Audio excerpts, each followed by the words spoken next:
परिपूर्ण परमात्मा दियां अनंत बख्शिशां दे चों जो अदुੱਤੀ बख्शिशां ने ਉਹਨੇ मनुख नूं प्रदान कीते होए ज्ञान इंद्रिय। अखां, कन, रसना, नासका, त्वचा, खलड़ी, इन्हां दी इतनी महानता है कि इन्हां नूं कहंदे ने ज्ञान इंद्रिय। मनुख जितना ज्ञान उपार्जन करता है, मनुख जितना ज्ञान संग्रह करता है, मनुख जितना ज्ञान इकट्ठा करता है, इन्हां पंजां दे आसरे ते ही करता है। अगर मनुख कोल दृष्ट शक्ति ना होवे, स्रोत शक्ति ना होवे, भाव अखां नहीं, कन नहीं और रसन का ना होवे, त्वचा विच स्पर्शता दा बोध ना होवे, तो फिर मनुख ते पत्थर विच कोई अंतरा रह नहीं जाता। पत्थर वेख नहीं सकता, पत्थर सुन नहीं सकता, पत्थर सूंघ नहीं सकता, पत्थर बोल नहीं सकता और पत्थर स्पर्श भी नहीं कर सकता। एक पत्थर दे कोल पत्थर पे है, कुछ भी नहीं पता कि मेरे कोल दूजा पत्थर भी पे है, तीसरा पत्थर भी पे है। भाव दूसरे दा ज्ञान प्राप्त हो सके, दूसरी वस्तु, दूसरी हस्ती, दूसरी चीज, उस लिए ज्ञान इंद्रियां दा होना अत्यंत लाजमी। अनंत बख्शिशां दे चां अकाल पुरख दी दित्ती होई ये महान बख्शिश है। तदी ते एक एक इंद्रिय दे प्रति धन गुरु अमरदास जी महाराज सानू सुचेत करदे ने, सावधान करदे ने। जे प्रथम लईए इन्हां अखां नूं, बड़ी खूबी है। जगत विच कहंदे ने अखां हैन ते संसार है, अखां गईयां संसार गया। संसार दा आकार, रंग, रूप दा बोध जो मन नूं मिलदा है अखां दे राहीं मिलदा है। और नेत्रहीन मनुख दया दा पात्र है, ਉਹਦੇ ਕੋਲ आकार दा नहीं। अगर उसका परिवार भी है, मां सामने है, मां दे आकार दा उसनूं बोध नहीं है। पिता सामने बैठा है, पिता दे रंग रूप दा उसनूं ज्ञान नहीं है। भैन भी सामने बैठी है, भरा भी सामने बैठा है, पर उसके नैन नक्श कैसे ने, ਉਹਦਾ आकार कैसा है, कुछ भी बोध नहीं। पदार्थों का रंग रूप की है, कुछ भी पता नहीं। अगर उसकी ग्रस्त जिंदगी होवे, पत्नी होवे या पति होवे, नेत्रहीन स्त्री का की रंग है, की आकार है, की रूप है, कोई भी बोध नहीं, कोई बोध नहीं। आकार की भी अपनी महानता है। 80% ज्ञान बैरूनी बाहर दा मनुख नेत्रां दे राही संग्रह करता है, देख देख के संग्रह करता है। दर्शन की अपनी महिमा है, वेखण की अपनी महिमा है, दृष्टि की अपनी महिमा है, दृष्टि का अपना पसारा है। एक साइंटिस्ट अगर उसकी दृष्टि कम नहीं करती तो फिर साइंटिस्ट का सारा विकास, एक वैज्ञानिक की सारी बुद्ध रुक जाएगी। वेख नहीं सकता, जब वेख नहीं सकता तो खोज की करेगा। जब वेख नहीं सकता पदार्थ नूं, किसी वस्तु नूं, किसी हस्ती नूं, तो उस दे बारे वो बोध की दे सकता, उस दे बारे वो जानकारी की हासिल कर सकता है और उस दे बारे वास्तविक वो की ज्ञान हासिल करेगा। अखां दी अपनी महिमा है, पर अखां दी एक अपनी कमजोरी है। अखां सारे संसार नूं देख सकदियां, सूरज चंद तारियां नूं देख सकदियां ने। अखां उचियां उचियां इमारतां नूं देख सकदियां ने, पहाड़ां नूं देख सकदियां ने। सूक्ष्म तो सूक्ष्म चीज़ां नूं देख सकदियां ने, अस्थूल तो अस्थूल चीज़ नूं देख सकदियां ने। पर दो अखां दी अपनी एक कमजोरी, दो अखां अपने आप नूं नहीं देख सकदियां। एक अख नहीं देख सकदी अपने आप नूं मैं कैसी हाँ। वेखण लई दर्पण दा सहारा लेना पैंदा है, शीशा दा सहारा लेना पैंदा है। अख नूं भी वेखण वास्ते ये अख कैसी है, मेरी अख कैसी है, किस तरह दी है। ये पुतले काले ने, नीले रंग दी है, वड्डी है, छोटी है, मृगनैन ने या आम पद्धर दियां अखां ने। ये बोध दर्पण तो मिलेगा, दूसरे तो मिलेगा। अख अख नूं नहीं वेख सकती। अख पहाड़ां नूं वेख सकती है, पर अख दे अंदर एक निक्की जी रड़क पै गई है, नहीं वेख सकती। दूसरा चाहिए, तीसरा चाहिए। दूसरे नूं कहने असी जरा वेख मेरी अख दे च की पै गया। हद हो गई। ये अखां जो पहाड़ां नूं वेख सकदियां ने, सूरज चंद तारियां नूं वेख सकदियां ने, अख दे अंदर पई हुई रड़क नहीं वेख सकती। और निक्की जी ये रड़क, निक्का जिहा ये तिनका वेखण दे च अखां असमर्थ ने। भाव वेखण लई कोई दूरी चाहिए। ये दूर दे ही दर्शन कर सकते हैं। अखां वास्तविक इंज कह लीए दूरदर्शन ही ने। अखां दे उपर किताब रख लईए, नहीं पढ़ सकांगे, क्योंकि अखां नूं अखर ही नहीं दिखाई देणगे। अखां दे उत्ते कोई तस्वीर रख लईए, नहीं वेख सकेगी। अख दूरदर्शन है। दूरदर्शन का ही बहुत करांदी है। कुछ ना कुछ दूरी चाहिए है। 1 फुट की दूरी, 10 फुट की दूरी, 100 फुट की दूरी चाहिए है। इंज कह लो अखां का ना ही होना चाहिए दूरबीन। कुछ ना कुछ दूरी चाहिए है, तां ये बीन कहंदे ने वेखणे नूं। फारसी का लफ्ज बीनाई, वेखना। दूरबीन, दूर तो वेखना। बिल्कुल अखां दे कोल है, अख नहीं वेख सकती। अखां ते दूरबीन ने, थोड़ी थोड़ी दूरी चाहिए है, अख वेख सकती है। लेकिन बहुत निकटता है, बहुत निकटता है, नहीं वेख सकती। पर अख दे च रड़क पै गई, तिनका पै गया जद अख नूं ओ नहीं दिखाई देंदा। पर अखां दे विच जो बैठा है, जिहदी शक्ति नाल अखां वेख रही ने, ये अखां किस तरह वेखणगियां उसनूं। इस वास्ते कल युग दे अवतारी पुरुष धन गुरु नानक देव जी महाराज नूं कहना पिया, नानक से अखणियां बेअन जिने दिसंदो मां पिरी। वो अखां होर ने, होर ने, होर ने, जिन्हां नाल परमात्मा नूं वेखीदा, ईश्वर नूं वेखीदा। महाराज गुरु नानक देव जी महाराज ने ऐलानिया कह दिता, अंधे ए ना आखियन जिन मुख लोण ना आए, अंधे से ही नानका जो खसमों गुथे जाए।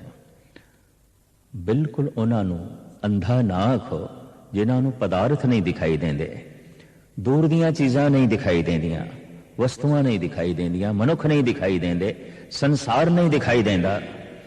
उसनों अंधा आखो जो निकट तो निकट निरंकार है, रोम रोम दे च रमिया होया, जिसनों ओ नहीं दिखाई देंदा, वो अंधा है, वो अंधा है।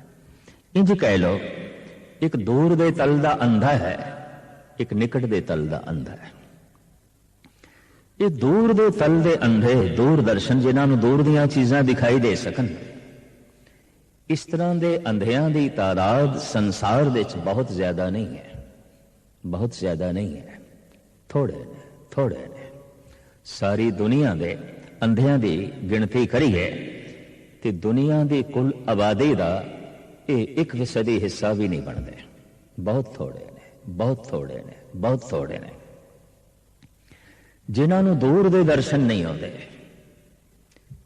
या इंज कह लो जिन्हां दियां अखां दूर दर्शन नहीं ने। इस तरह के नेत्रहीन, इस तरह के अंधे बहुत थोड़े, बहुत थोड़े। पर जिन्होंने निकट दे दर्शन नहीं होते, उस प्रभु दे दर्शन नहीं होंगे जो नेड़े तो नेड़े, निकट तो निकट, निकट तो निकट। उन्हां अंधियां नाल सारा संसार भरिया है। जगत अंधा है, निकट तो निकट जो परमात्मा है नहीं दिखाई देता। जगत दूर दे तल ते सुजाखा है, निकट दे तल ते अंधा है। इंज कह लो मनुख दियां अखां दूर दर्शन ने, निकट दर्शन नहीं ने। दूर दर्शन ने, नजदीक दर्शन नहीं ने, निकट दर्शन नहीं ने। इसका मतलब जो नेड़े तो नेड़े है, जब दिखाई नहीं देता तो उसका ज्ञान भी नहीं। जब दिखाई नहीं देता तो उसका बोध भी नहीं, तो सारा संसार ईश्वर के तल ते अज्ञानी मनिया जाएगा, ज्ञानी नहीं, अज्ञानी। क्योंकि पदार्थ का बोध है, परमात्मा का ज्ञान नहीं है। संसार का ज्ञान है, निरंकार का ज्ञान नहीं है। शरीर का ज्ञान है, आत्मा का ज्ञान नहीं है। फल फूल वनस्पति रंग रूप आकार का ज्ञान है, पर जो आकार तो रहित निराकार है उसका ज्ञान नहीं है। अंधा है मनुख परमात्मा दे तलते, अध्यात्मक तलते। उर्दू दे हो गुजरे इस सदी दे मायानाज शायर डॉक्टर मोहम्मद इकबाल वो कहते ने, दिले बिना भी कर खुदा से तलब कि आंख का नूर दिल का नूर नहीं। इस्लाम दे अरदास लई लवस, प्रार्थना लई जो शब्द है वो है दुआ। भी खुदा दे अगों दुआ कर रहे हैं, कुछ मंग रहे हैं। ये आलम, ये अनुभवी पुरुष कहता है, खुदा दे कोलों, प्रभु दे कोलों जब तू दुआ करें, उसके अगों दुआ करें, तो खुदा दे कोलों ये भी मंगया कर, ऐ खुदा वो अखां दे जिहड़ियां तैनूं वेख सकन। दिले बिना भी कर खुदा से तलब कि आंख का नूर दिल का नूर नहीं। इल्म में भी सरूर है लेकिन ये वो जन्नत है जिसमें हूर नहीं। होवेगा अक्षरी ज्ञान दे च भी कुछ सरूर, होवेगा अखरी बोधां दे च भी कोई सूझ ते समझ, लेकिन इस दे च सरूर नहीं है, इस दे च मस्ती नहीं है, इस दे च वो रस नहीं है जिस दे नाल आकार दे जगत दे सारे रस बेरस हो जाते ने।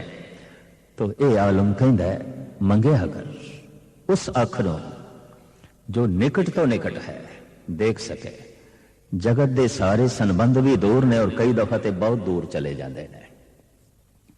मां का संबंध, पिता का संबंध, भरावां का संबंध, भैणां का संबंध, पत्नी का संबंध, पति का और बच्चे अक्सर हर वक्त नाल नहीं होंदे, दूर हो जाते हैं। कई दफा ते मौत उन्होंने हमेशा लई दूर कर देती है, हादसे हमेशा लई दूर कर देते हैं। पर कितने भी नेड़े होवन फिर भी दूर ने। 1 फुट की दूरी, 2 फुट की दूरी, 10 फुट की दूरी, आखिर दूरी है। लेकिन जो नेड़े तो नेड़े रोम रोम विच होते नहीं दिखाई दे रहे। दृश्य दिखाई दे रहा है, अदृश्य नहीं दिखाई दे रहा। आकार दिखाई दे रहा है, निराकार दिखाई नहीं दे रहा। तो उस निराकार नूं किस तरह वेखिए? साडे देश के ऋषि मुनिया ने एक तीसरी अख का भी जिक्र किया है। शायद परमात्मा का एक नाम है त्रिलोचन, 3 नेत्रां वाला। और बहुत सारे मनुखों के नाम भी चूंकि धार्मिक ने, ईश्वरमयी ने, तो त्रिलोचन नाम रखा जाता है। त्रिलोचन, 3 नेत्रां वाला, 3 अखां वाला। परमात्मा ने पशुओं को भी 2-2 अखां दित्तियां ने, मनुख को भी 2 दित्तियां ने। त्रिलोचन, 3 नेत्र, तीसरी अख। वाकई विद्वान इस त्रिकुटी दे 2 अखां दे मध दे तीसरी अख मनते हैं। वो है ऐसी अख जो अदृश्य है। कई दफा तो ये 2 अखां भी बंद हो जांदियां, संसार भी नहीं दिखाई देता, रिश्ता टूट जाता है, तां भी तीजी अख नहीं खुलती। जीवन यात्रा उसकी सफल बननी चाहिए। 2 अखां बंद होवन, उस तो पहले तीसरी अख खुले। संसार नाल देखण दा रिश्ता टुटे, उस तो पहले निरंकार दे दर्शन हो जाण। पदार्थां नूं वेखण दा संबंध टुटे, उस तो पहले परमात्मा दिसण लगता है। परिवार दृष्टि तो ओझल होवे, उस तो पहले निरंकार दृष्टि दे आ जाए। और मनुख मान नाल कह सके, मैं पेखे होरी ऊंचा मोहन सबते ऊंचा। गुरु अर्जन देव जी महाराज कहते ने, ऊंचियां तो उच्चा जो महान देख रहे हैं, असी वेखे। भगत कबीर उस तीजे नेत्र नूं भी दो दो नेत्रां नाल तशबीह देंदे ने, दोए दोए लोचन पेखा हाँ हर बिन अवर न देखा। मैं तो वेख रहा, हरि तो बिना हुण कुछ भी नहीं दिखाई देंदा, हरि ही दिखाई देंदा। दरअसल वो तीजा नेत्र इन्हां दो अखां दे समा जांदा है। वो तीजी अख इन्हां दो अखां नूं महान कर देंदी है। कई दफा देखे है खुशी विच, महान खुशी विच अखां पहले नालों ज्यादा खुल जांदियां, वड्डियां हो जांदियां। जिसनों मन देखना चाहता है और देख के रस मिले, देख के खुशी मिले, अख वड्डी हो जाती है। जिसनों मन देखना ही नहीं चाहता और देख के दुख होवे, देख के घृणा पैदा होवे, देख के दुविधा पैदा होवे, अख छोटी हो जाती है, अख छोटी हो जाती है। पर जिस दिन प्रभु की झलक मिलती है और वो तीसरी शक्ति दृश्य शक्ति इन्हां दो नेत्रां दे समांदी है, ये दो अखां बहुत महान हो जांदियां, बहुत वड्डियां हो जांदियां ने। सारा ब्रह्मंड ब्रह्म का रूप जो है दिखाई देने लग पैंदा है। धन गुरु गोबिंद सिंह जी महाराज एक दिन प्रसन्न होके भाई साहब भाई नंद लाल नूं कहंदे ने, पुरखा तू कुछ मंग, तू कुछ मंग, असी तेरी झोली दे च पाईए, तेनू दे के सानू खुशी होवेगी, तू मंग सानू खुशी होवेगी। हैं ऐसे रिश्ते जिन्हां नूं दे के खुशी मिलती है और दुनिया विच हैं ऐसे संबंध जिन्हां कोल खो के खुशी मिलती है। खो लईए इन्हां दा, खो लईए, धन खो लईए, संपदा खो लईए, इज्जत मान मर्यादा खो लईए, मौका मिल जाए तो जिंद जान भी खो लईए। हैं कोल खो के सुख मिलता है, जिन्हां कोल खो के आनंद मिलता है। पर दुनिया विच हैं ऐसे जिन्हां नूं दे के खुशी मिलती है, दे के प्रसन्नता मिलती है, दे के आनंद मिलता है। इसनों संपदा दे दईए, इसनों धन दे दईए, इसनों मान प्रतिष्ठा दे दईए, इनों मान सन्मान दे दईए, और जे किधरे लोड़ पै जाए तो इसनों अपनी जिंद जान दे दईए। दे के भी खुशी मिलती है, खो के भी खुशी मिलती है। जो अपना है, अजीज है, बहुत प्यारा है, बहुत प्यारा है, मन नूं चंगा लगता है, उन्होंने देख के खुशी मिलती है, दे के खुशी मिलती है, अखां वड्डियां हो जांदियां। जिस नाल घृणा है उस कोल खो के खुशी मिलती है, अख छोटी हो जाती है, अख वेखना भी नहीं चाहती उसको। धन गुरु गोबिंद सिंह जी महाराज का फरमान, नंद लाल तू मैनू बहुत अजीज है, तू मैनू बहुत प्यारा है, तू मैनू बहुत चंगा लगता है। तेरी सेवा, तेरा ज्ञान, तेरी इबादत, तेरी श्रद्धा, तेरी भावना वाकई महान है। तू कुछ मंग, असी तेनू देईए, तू मंगे ये साड़ी खुशी, असी तेनू देईए ये साड़ी प्रसन्नता, ये साड़ा आनंद, तू मंग। भाई साहब भाई नंदलाल मंग करते हैं। यह गल वखरी है कि भाई साहब का सारा कलाम पर्शियन दे है, फारसी जुबान दे है, और गुरु गोबिंद सिंह जी महाराज की दुनिया की भाषावां दे संबंध विच भावना यह है, समस्तुल जुबान है कि साहिब के राह है। हे परिपूर्ण परमात्मा, सारिया जबानां विच तेरी ही जबान है, सारी भाषावां विच तेरी ही भाषा है, सब तेरी ही भाषा है। जब सब कुछ तैथों आया है तो भाषा भी तैथों आई है, जब सब कुछ तैथों आया है तो जबान भी तैथों ही आई है, जब जबान तैथों आई है तो जबान तो निकले अखर भी तैथों ही आए ने और किधरों नहीं आए। भाषा के संबंध दुविधा गुरु गोबिंद सिंह जी महाराज इंज मिटाते हैं, क्योंकि किधरे मजहब के नां ते भेद खड़ा होंदा है, किधरे जात पात के नां ते भेद खड़ा हो जाता है, किधरे मुल्क ते प्रांत के नां ते भेद खड़ा हो जाता है, और किधरे भाषा के नां ते भेद खड़ा हो जाता है। भाषा के भेद नूं गुरु गोबिंद सिंह जी महाराज मिटाते हैं, फरमान करते हैं, समस्तुल जुबान है कि साहिब के राह है। हे परिपूर्ण परमात्मा, सारिया जबानां विच तू ही है, जबान चो बोले हुए अखरां विच तू है।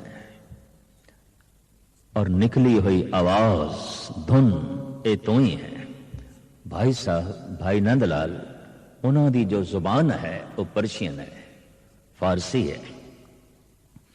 जब धन गुरु गोबिंद सिंह जी महाराज फरमान करते ने मंग करो मंग करो, असी दे के खुश होवांगे, तो मंग सानू दे के प्रसन्नता मिलेगी। तो भाई साहब जी मंग करते ने, कहते महान मनुखों की मंग भी महान होती है, तुच्छ मनुखों की मंग भी तुच्छ होती है। जैसे बच्चा खिडौने लिए रोएगा, खिडौने की मंग करता है, मामूली है, तुच्छ है, सोच शक्ति मामूली है। मंग तो ही पता चलता है मनुख की है, वास्तविक मनुख की है। जिस मनुख की मंग बेमैनी है, जिस मनुख की मंग जड़ है, जिस मनुख की मंग कोई खास नहीं, वो मनुख भी कोई खास नहीं है, कुछ भी खास नहीं है। महान मनुखों की चाहत बहुत महान होती है, अजीम होती है।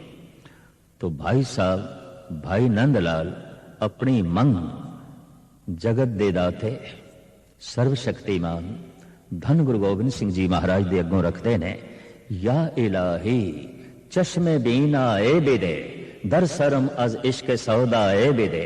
ऐ मेरे इलाही, ऐ मेरे गुरु, जे देना है तां ओ अख दे जिहड़ी तैनू वेख सके, जिहड़ी तैनू वेख सके। बंद अखा ने मनुख सुता पिया, जगाण वास्ते आवाज चाहिए होती है, आवाज खड़ाक। इसी तरीके नाल परमात्मा का जो नाम है, परमात्मा का जो शब्द है, रसना अगर उसनू अलापे ते कन उसनू सुनन, तो एक दिन मन विच चाहत पैदा हो जाती है।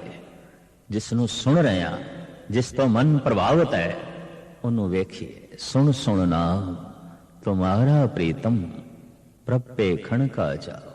वेखण की लालसा पैदा हो गई है, वेखण का चाह पैदा हो गया, वेखण की भुख पैदा हो गई है।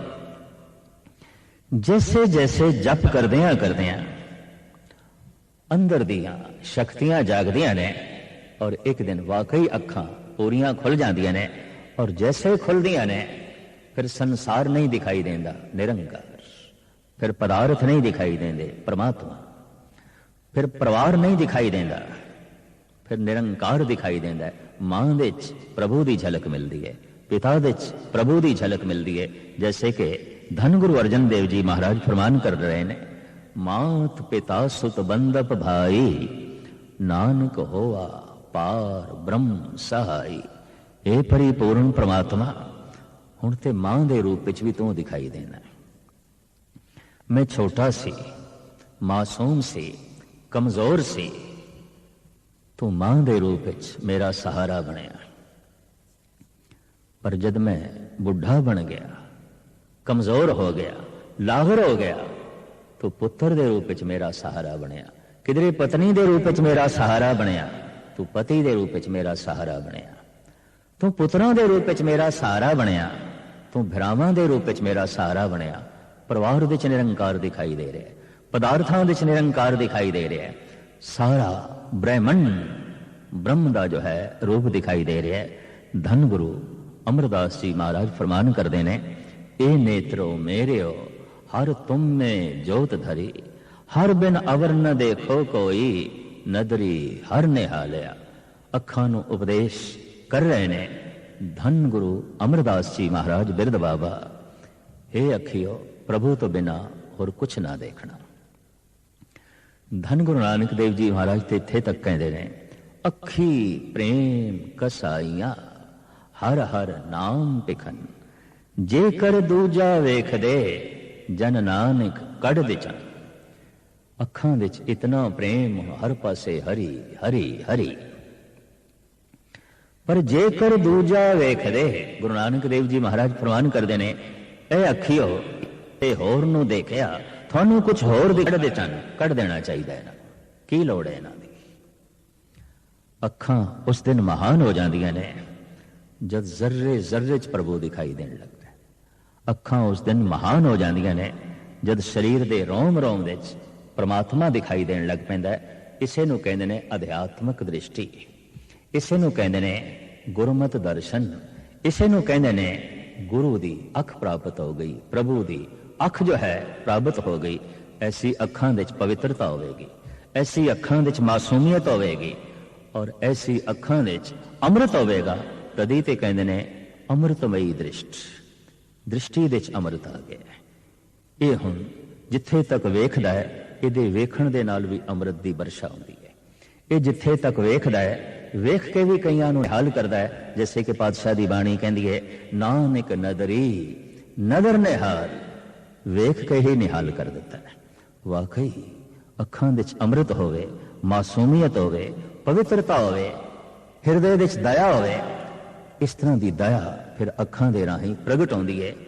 अज तक तो ऐसा असीं समझदे हां कि हत्थां दे नाल कुछ वंडिया जांदा है, पर नहीं, जिन्हां दी अखां ने परमात्मा नूं वेख लिया है और जो पावन हो गई ने, इस तरह के मनुख अपनी अखां दे राही भी अमृत वंडदे रहिंदे ने। वो जिथे बैठते ने दृष्टि नाल ही सब कुछ पवित्र करते ने। एक साधु ने वेसवां नूं वेख के देवी बना दिता, अपनी दृष्टि नाल ही देवी बना दिता। भाई गुरदास उसकी बकायदा कथा लिखते हैं, महापुरख अचान चक गनका वाड़े जाए खलोता। गनका दे घर चला गया, देखा कि दृष्टि की मारी गनका देवी हो गई। ओदी रसना तो भी राम नाम की ध्वनि बुलंद हो गई, वो भी राम राम कहन लग पई। गंदे गीत गाण वाली, फैश अलाप करन वाली अज राम नाम का अलाप करन लग पई। नेत्र उस दिन महान समझ लेने जद अखां अमृत वंडन लग पैन, और अखां उस दिन अमृत वंडदियां ने जिस दिन पूरियां खुल जान, और पूरियां उस दिन खुलदियां ने जिस दिन पूरा मिल जाता है। पूर्ण परिपूर्ण परमात्मा प्राप्त जैसे होंदा है, अखां पूरियां खुल जांदियां ने। इसे नूं धन गुरु नानक देव जी महाराज कहंदे ने महान अख की प्राप्ति हो गई है। और इसे नूं आख्या है अदृश्य अख, अखी बाजों वेखना बिन कन्ना सुनना। यही है अखां तो बिना वेखना, भाव अनुभव की अख, अमृतमयी दृष्टि, परमात्मा की दृष्टि। ऐसे मनुख दी अखां मनुख दी अखां नहीं ने, परमात्मा दी अखां ने, गुरु दी अखां ने। अखां उस दिन महान जद ये अखां ही प्रभु दी अखां बन जान, ये अखां ही परमात्मा दी अखां बन जान, ये अखां ही गुरु दी अखां बन जान। इसे नूं कहंदे ने अध्यात्मक दृष्टि। अखां अपनी मंजिल तक पहुंच गईयां क्योंकि अखां ही परमात्मा हो गईयां। निर्भव निर्वैर अकाल मूरत अजूनी सैभं गुर प्रसाद। बाबा बोलना क्या कहिए, जैसे राम नाम रव रही है। अखां तो बाद जबान दी गल, रसना दी गल करन लगे हैं। रसना रसां दी खान, रसना बोलण दे तत्पर। जबान नूं परिपूर्ण परमात्मा ने दो कम प्रदान कीते ने, बोल सकती है, रस मान सकती है। कई दफा जिसकी जबान की शक्ति कमजोर होवे लड़खड़ा के बोलता है, थथरा बोलता है। और कई दफा ऐसा भी हो जाता है गूंगा हो जाता है, बोल ही नहीं सकता। ऐसा भी देखा गया है, वड्डी बीमारी घोर वड्डे ताप करके जबान अपनी स्वाद शक्ति भी गवा बैठती है। मुंह दे कोई रसदायक चीज भी पाई है, रस नहीं आ रहा, क्योंकि रसना ने रस नूं माणन दी जिहड़ी शक्ति है गवा छड्डी है।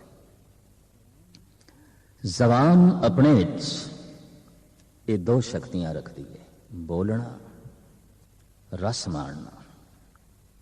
बोल के दूसरे नाल संबंध जुड़ता है, रस मान के पदार्थां नाल संबंध जुड़ता है। रस ही ना हो तो कुछ खाण नूं जी नहीं करेगा, और बोल ही ना सकिए तो संबंध नहीं जुड़नगे, संबंध नहीं जुड़नगे, रिश्ता नहीं जुड़ेगा। धन गुरु नानक देव जी महाराज फरमाते ने, मोह के बोलन बोलिए की बोलिए, जित सुन धरे प्यार। ऐसा भी बोलना है, बोलिए। बोलण दे च प्यार टपके, बोलण दे च मधुरता टपके, बोलण दे च दूरदृष्टि टपके, बोलण दे च गहराई होवे। जितनी गहराई होवेगी उतने संबंधां दे च गहराई हो जाएगी, वो बोल कर देंगे। जितने बोल दूर तक जा सकते ने भाव, जिन्नी बोलां दे च दूरी होवेगी उतनी दूर दे संबंध जुड़नगे। बोलां दी बड़ी भारी महानता है, बल्कि इंज कह दईए, अगर मनुख दे कोल बोलना ना होवे जगत दे सारे संबंध रिश्ते बन नहीं सकणगे। बोल के ही ते संबंध बनते ने और बोल के ही टुटते ने। एक बोल बोले तो ओपरा मनुख भी अपना हो गया, पर एक बोल बोले भरा भी दुश्मन हो गया, मित्रता भी टुट गई है। अगर एक बोल बोल के एक ओपे नू अपना बनाया जा सकता है, ऐसे भी जगत दे च बोलने बोलिए परमात्मा अपना हो जाता है, ईश्वर अपना हो जाता है। बोलां दी बड़ी भारी महानता है, बोलां दी बड़ी अपनी गल है। कहते ने वो जो परिपूर्ण परमात्मा प्रकाश रूप है, उस तो भी जिहड़ी सब तो पहले क्रिया प्रगट होई है बोल। बोलना एक कृत है परमात्मा दा बोल। तो प्रश्न खड़ा होंदा है, परमात्मा की बोले है? बल्कि साडे देश के ऋषि मुनि और दुनिया के अवतारी पुरुष ऐसा कह रहे हैं कि सारा संसार उसदे बोल तो आया है, उसदे वचन तो आया है। जैसे शक्तिशाली मनुख वो बोल रहे हैं तो हजारां मनुख कम कर रहे हैं, वो बोल रहे हैं हजारां मनुख सलाम कर रहे हैं, वो बोल रहे हैं हजारां मनुख चल पे ने। एक बोल हजारां मनुख चल पे, एक बोल हजारां मनुख कम कार दे जुट गए, एक बोल हजारां मनुखां दे हाथ रुक गए, एक बोल हजारां मनुख सलाम पे करते हैं। परमात्मा दा एक बोल जिस तो सारा ब्रह्मंड बन गया, सारी कायनात बन गई। गालबन धर्म का प्राचीन इतिहास वध तो वध जो उपलब्ध है वो 5000 साल पुराना है। वेद 5000 साल पुराने ने, इस तो पिछे दे कोई धर्म ग्रंथ मिलते नहीं। वैदिक ऋषि ऐसा कहते ने परमात्मा तो एक धुन होई कि ओम ओम, जगत बन गया, संसार की सिरजना हो गई। गालबन 2500 साल पहले होए ने स्वामी महावीर जैन धर्म के बानी। उन्हों का फरमान ओंकार ब्रह्मंड की धुनी है और सारा आकार ओंकार तो होया। क्रिश्चियनिटी नू जन्म देने वाले ईसाईयत के जन्मदाता यसु मसीह, उन्हों का कहना लोगोस नाम की धुनी ब्रह्मंड की धुनी है। खुदा तो यह धुन होई, जगत बिरजना हो गई। इसी तरह का इस्लामी जगत दे इस्लाम दे बानी महान वक़्त दे पैगंबरी पुरुष और समाज सुधारक मुहम्मद साहब दे कंठ तो बोल निकलिया कुन कुन, जगत की सिरजना हो गई, संसार बन गया। और इसी तरीके दे नाल धन गुरु नानक देव जी महाराज फरमान करते हैं, कीता पसाओ एको कवाओ तिस्ते होए लख दरियाओ। लखां जिंदगियां दे दरिया चल पे एक कवाओ तो, एक बोल तो। फिर सिर्फ दरिया चले ही नहीं, सिर्फ एक बोल तो उत्पत्ति ही नहीं हुई। महाराज ऐसा कहने उत्पत परले शब्दे होवे, शब्दे ही फिर उपत होवे। ये उत्पत्ति शब्द तो हो रही है, परले भी शब्द तो हो रही है। ਇਹ ਪਸਾਰਾ ਸ਼ਬਦ ਤੋਂ ਹੋ ਰਿਹਾ ਹੈ, ਪਰ ਨਾਸ ਵੀ ਸ਼ਬਦ ਤੋਂ ਹੋ ਰਿਹਾ ਹੈ। ਜਗਤ ਵਿੱਚ ਆਖਿਰ ਇਹ ਦੋ ਹੀ ਕਿਰਿਆ ਤੇ ਬੜੀਆਂ ਮਹਾਨ ਚੱਲ ਰਹੀਆਂ ਨੇ, ਬਣਨਾ ਮਿਟਣਾ, ਬਣਨਾ ਮਿਟਣਾ, ਜੰਮਣਾ ਮਰਨਾ। ਹਰ ਆਕਾਰ ਜਨਮ ਲੈਂਦਾ ਹੈ, ਹਰ ਆਕਾਰ ਮਿਟ ਜਾਂਦਾ ਹੈ। ਦ੍ਰਿਸ਼ ਅਦ੍ਰਿਸ਼ ਸੂਖਸ਼ਮ ਅਸਥੂਲ ਜੜ ਚੇਤਨ ਜਨਮ ਲੈਂਦੇ ਨੇ, ਮਰਨ ਹੋ ਜਾਂਦਾ ਹੈ, ਉਤਪਤ ਹੁੰਦੇ ਨੇ, ਖਤਮ ਹੋ ਜਾਂਦੇ ਨੇ, ਆਉਂਦੇ ਨੇ, ਜਾਉਂਦੇ ਨੇ। ਇਹ ਆਵਣਾ ਜਾਵਣਾ ਮਹਾਰਾਜ ਕਹਿ ਰਹੇ ਨੇ ਇੱਕੋ ਹੀ ਦੁਆਰ ਤੋਂ ਹੋ ਰਿਹਾ ਹੈ। ਜੈਸੇ ਕਿਸੇ ਮਕਾਨ ਦਾ ਮੁਖੀ ਦੁਆਰ ਹੈ ਔਰ ਉਸ ਤੋਂ ਮੈਂ ਬਾਹਰ ਹੋਇਆ ਤੇ ਮੈਂ ਪ੍ਰਸ਼ਨ ਕਰਾਂ, ਮੇਰਾ ਐਸਾ ਸਵਾਲ, ਇਸ ਮਕਾਨ ਦੇ ਅੰਦਰ ਕਿਸ ਤਰ੍ਹਾਂ ਪ੍ਰਵੇਸ਼ ਕਰਾਂ?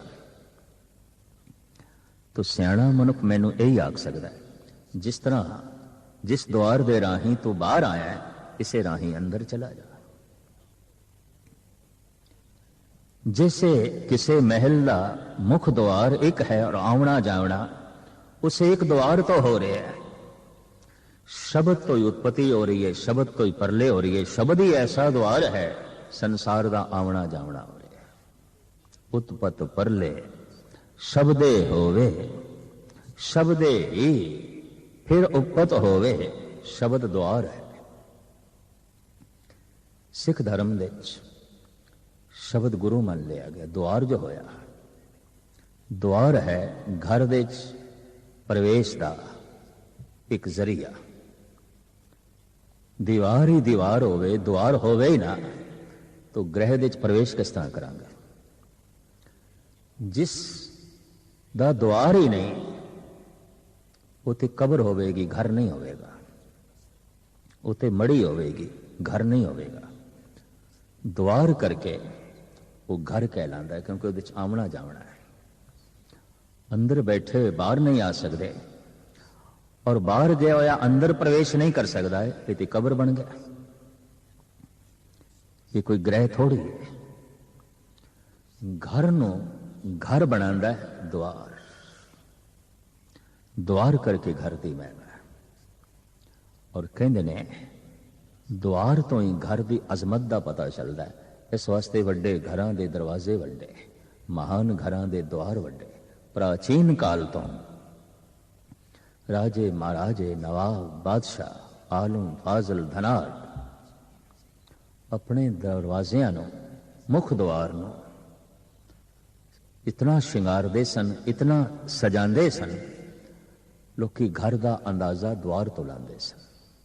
दर तो घर का पता चलता सी, दरवाजे तो घर का पता चलता सी।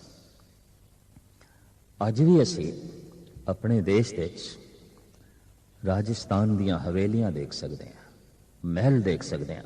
इतने सुंदर दरवाजे, इतने महान दरवाजे। ये दर घर की शोभा पर प्रगट कर देने। ये दरवाजे दसदे पे ने घर कितना महान होवेगा। जिसका दर इतना महान है, उसका घर कितना महान होगा। जिसका दर इतना खूबसूरत है, उसका घर कितना खूबसूरत होगा। जिसका दर इतना वड्डा है, उसका घर कितना वड्डा होगा। आम कहावत है, हाथियां वाना नाल दोस्ती पानी ते दरवाजे छोटे रखने। नहीं, वड्डे आकार, वड्डियां वस्तुआं वड्डे दरवाजियां दे राहीं आ सकदियां ने, जा सकदियां ने। सिख जगत दे गुरु नूं द्वार आख्या जाता है। दरवाजा, गुरु द्वारा। गुरु द्वार है, दरवाजा है। अगर गुरु द्वार है तो परमात्मा घर है। परमात्मा घर है बहुत बड़ा, गुरु द्वार है बहुत बड़ा, बहुत बड़ा। और भगत कबीर ऐसा कहते हैं, ये दरवाजा कभी बंद नहीं होता, किसी लिए भी बंद नहीं होता। जह दर आवत जात हो, हटके ना ही कोय, सो दर कैसा छोड़िए, जो दर ऐसा होए। जिस दर ते किसी को भी रोक नहीं आन जान दी। जैसे मैं नास्तिक बना, मैं ईश्वर को इनकार करदा, मैनू कौन रोकेगा? कोई कानून नहीं, कोई समाजिक नियमावली नहीं भी तू नास्तिक क्यों है, तेनों सजा दी जाएगी। मैं नास्तिक हो सकता, मैं इनकार कर सकदा,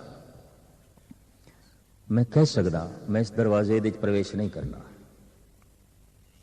भावें खुला है तो खुला।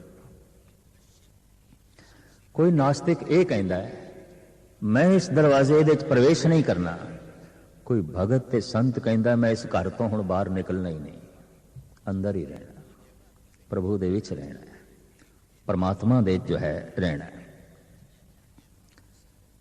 भगत सिरमौर श्री रविदास जी महाराज कहते ने ज्यों ज्यों सैर करे त्यों भावे, महरम महल न को अटकावे। जिस दिन दा प्रभु मेरा महरम बने, मेरा अपना बने,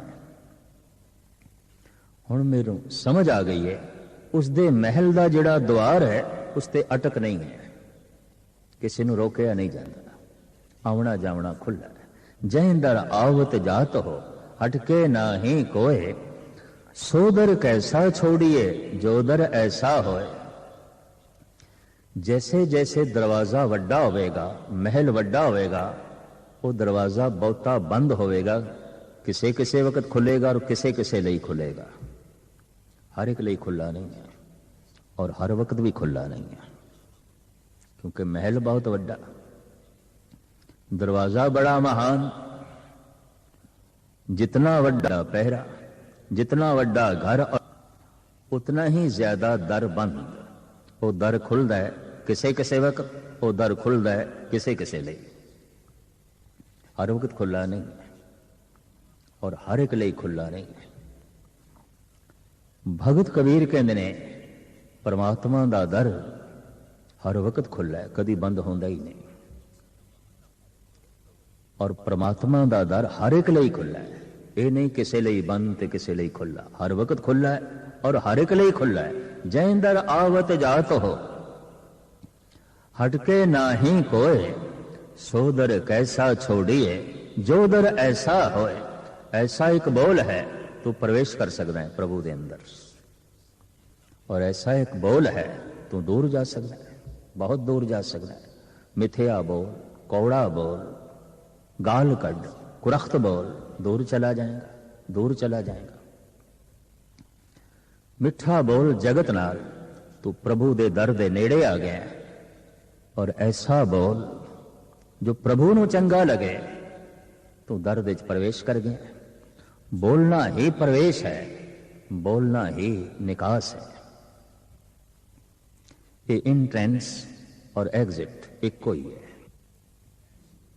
जिस द्वार दे राही बाहर जाईदा है उसे राही अंदर आईदा है, जिस राही अंदर आईदा है उस राही बाहर जाईदा है। बोल ही दूर ले जाते ने, बोल ही नेड़े ले आते हैं, बोल जोड़ देंदे ने, बोल तोड़ देंदे ने। टुट गई प्रीत बुर बोल, बुरा बोल के प्रीत टुट गई, मिठा बोल के प्रीत जुड़ गई, टुटे संबंध जुड़ गए। बोलन दी बड़ी मान्यता। धन गुरु नानक देव जी महाराज भी फरमान करते ने, परमात्मा दे बोल तो सारा जगत आया है और जगत दे च उसदा बोल गूंज रहा है। जैसे मां बाप तो ये शरीर आया है, तो शरीर दे च मां बाप दी अंश मौजूद है, अंश मौजूद है। मां दी अंश भी मौजूद है, पिता दी अंश भी मौजूद है, जिसनों गुरबाणी इंज कहती है, पानी मैला माटी गोरी, इस माटी की पुत्री जोरी। पिता दा मैला पानी, मां दी लाल मिट्टी खून। पानी मैला माटी गोरी, गोरी गेरवी लाल, इस माटी की पुत्री जोरी। इस तरह मैले पानी नाल, लाल मिट्टी नाल ये शरीर दा चोला बनिया, ये मकान बनिया। इस दे शरीर दे कुछ मां दा योगदान है, कुछ पिता दा। मां बाप दी अंश शरीर दे मौजूद है। शब्द तो संसार आया है, तो संसार दे शब्द मौजूद है, क्योंकि आया जो संसार तो है, और उस शब्द हर वक्त गूंज रहा है। जैसे शरीर हर वक्त मां है, शरीर दे हर वक्त पिता है।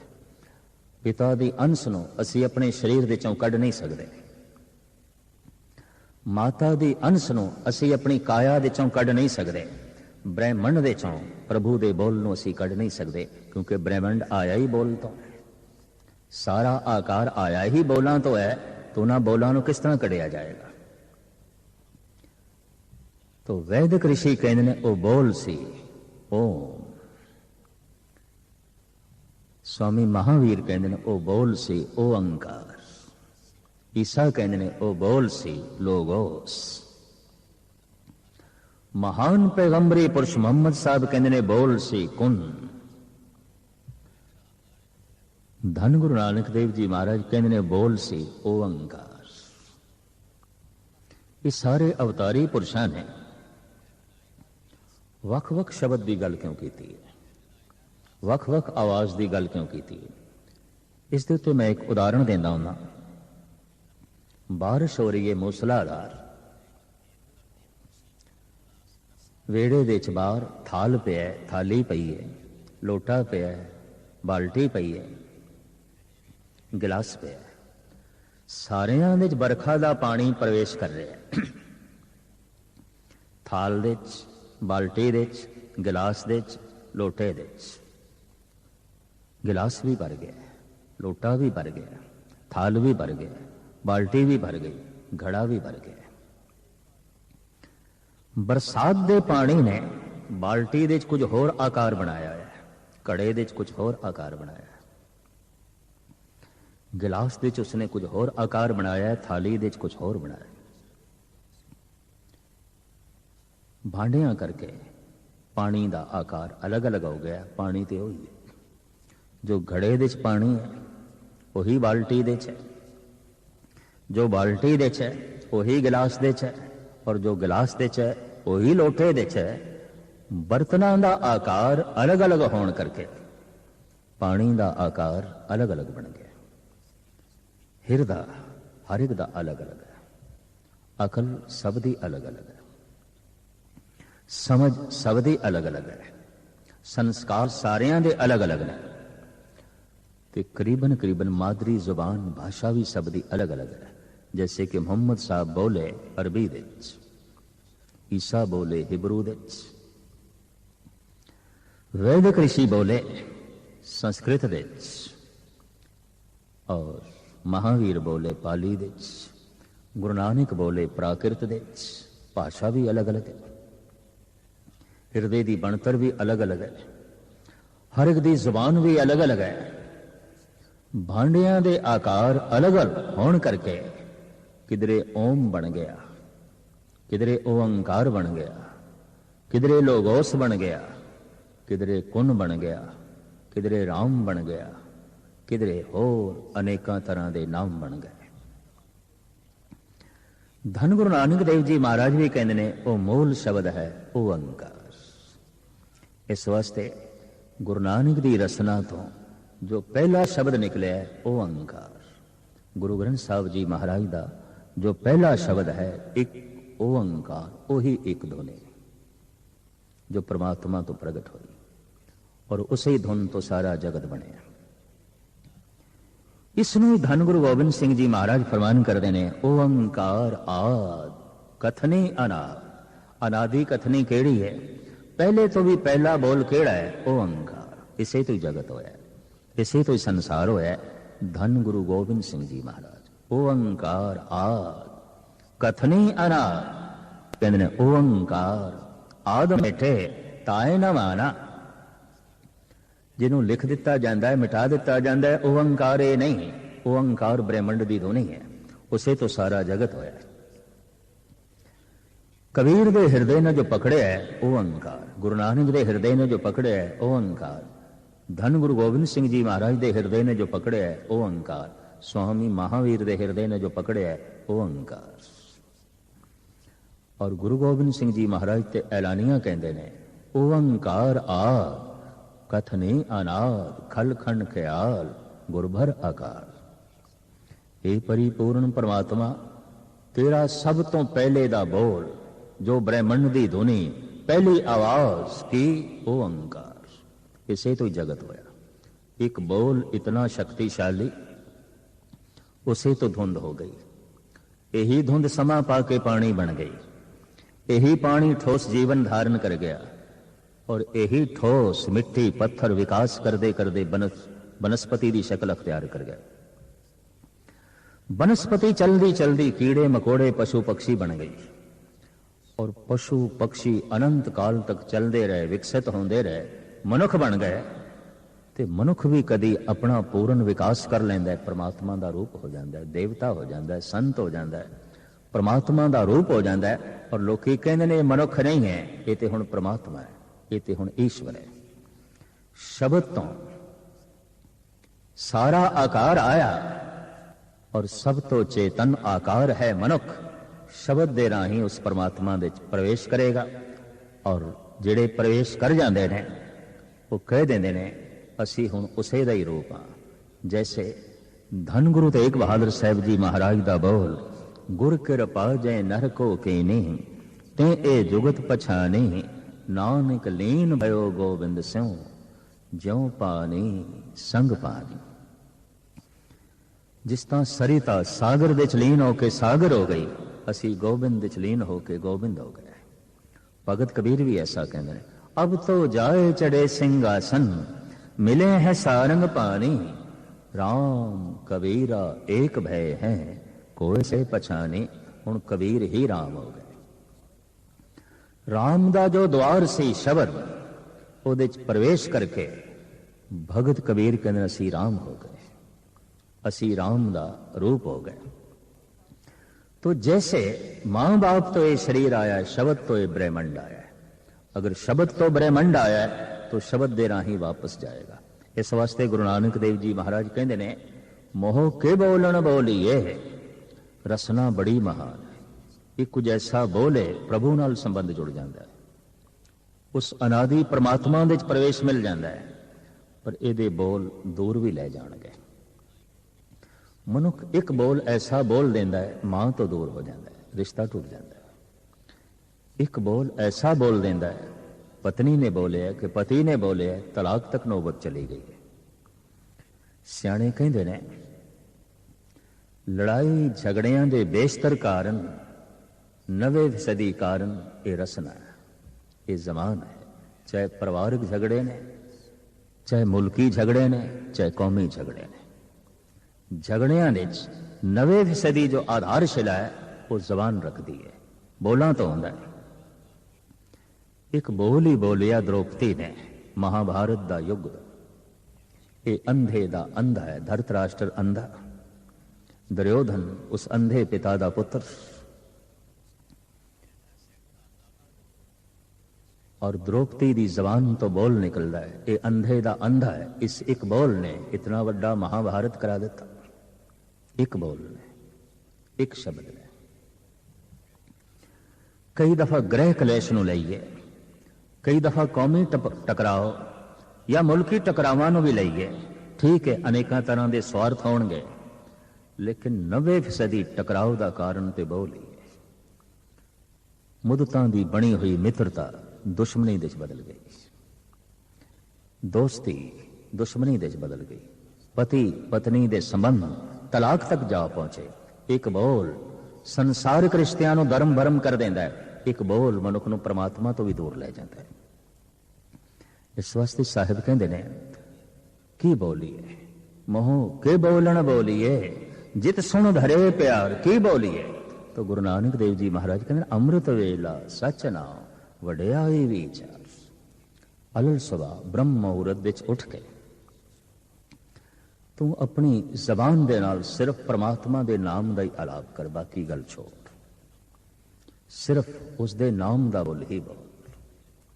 ये नाम तेनू प्रभु दे ग्रह दे प्रवेश करा देगा और तेनू प्रभु स्वरूप बना देगा। भगत कबीर कहने ने, बाबा बोलना क्या कहिए, जैसे राम नाम रव रहीए। बोलदियां मनुख राम दा रूप हो गया, बोलदियां मनुख निरंकार हो गया, लेकिन बोलदियां मनुख विकार दा रूप भी हो सकता है। इस वास्ते बाणी कहती है, बोलत बोलत बड़े बिकारा, बिन बोले क्या करे बिचारा, बोल के ही निरंकार प्रगट होता है, बोल के ही विकार प्रगट होता है। रसना ऐसा द्वार है जिस तो आवना भी हो रहा है, जावना भी हो रहा है। अगर ये मिठे बोल बोले तो रसना अमृतमयी हो जाती है, क्योंकि रसना ते परमात्मा आ जाता है। प्रभ जी बसे साध की रसना, जिहदी जबान ते परमात्मा बैठ गया वो बोल परमात्मा मई है। वो जितना बोलते ने जेता बोलन तेता ज्ञान, वो जितना ही बोलते ने भगवान ही प्रगट होता है, प्रभु प्रगट होता है। रसना की उस दिन महानता ते सफलता समझ लो जिस दिन रसना परमात्मा का रूप हो गई और रसना महारस माणन लग पई। यही रसना की प्राप्ति का मुद्दा है, यही लक्ष्य है, इसकी प्राप्ति ही रसना की सफलता है। सतगुर सारियां दी झोली च ये सफलता पावे।